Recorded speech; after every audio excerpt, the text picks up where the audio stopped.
I hope this message finds you well. We have the incredible privilege this week to read Parshas Vayechi, and in the Parsha we read about the death of Yaakov Avinu. And the Torah relates that after the brothers came back from Canaan after having buried Yaakov, they make up a story. They tell Yosef, your father commanded us before he died to tell you that you shouldn't take revenge on us. Okay. Rashi HaKadosh says, why did the brothers feel compelled to make up this story? And Rashi explains something amazing, that when Yaakov was alive, Yosef used to invite his brothers to dine with him every day. Now that Yaakov had passed away, Yosef was no longer inviting his brothers to sit with him for the meals. The brothers took this as a sign of Yosef's displeasure, his anger and animosity, which was only kept in check when Yaakov Avinu was alive. And now that Yaakov was dead, they were just waiting for the other shoe to drop and Yosef to take revenge. Meanwhile, Rashi explains, why didn't Yosef invite his brothers to dine with him? And Rashi explains, because when Yaakov was alive and the family was eating together, Yaakov would tell Yosef to sit at the head of the table. Really, again, he was the viceroy, and therefore it was appropriate for him to sit at the head of the table.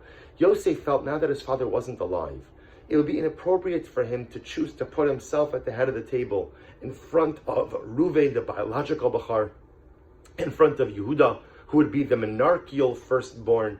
So Yosef felt that it would be a degradation to his brothers for him to sit at the head of the table in the presence of his other brothers. Therefore, to avoid this slight to their honor and dignity, he didn't invite them to dine with him. So you see something amazing. The brothers understood this lack of an invitation to dine with their brother Yosef as a sign of Yosef's anger. Yosef wasn't inviting them as a sign, as a display of honor, of kavod to them. And you see an incredible lesson in relationship dynamics. How things are able to fester when there is not direct dialogue. When people in a relationship don't talk with one another, it leaves everyone to their own imagination. It allows everyone to come up with their own narrative about what it is that is occurring. So the brothers think that Yosef is angry because he's not inviting them. Yosef, meanwhile, again, is just trying to give kavod to his brothers. But because there was no direct dialogue, everyone walks around with a misunderstanding as to what is occurring. And what an important lesson for us as well, in all of our life relationships, but specifically with our children.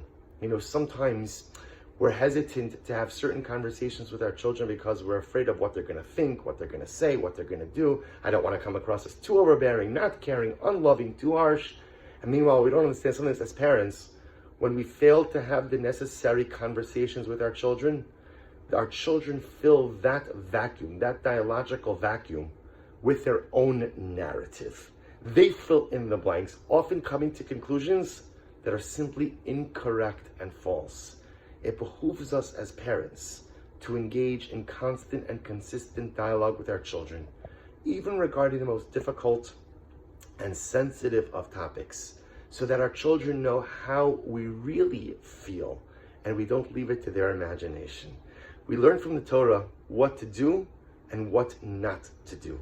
From this episode of Yosef and his brothers, we learn the need, the power, and the importance of direct dialogue with those whom we love. Wishing everyone a wonderful Shabbos.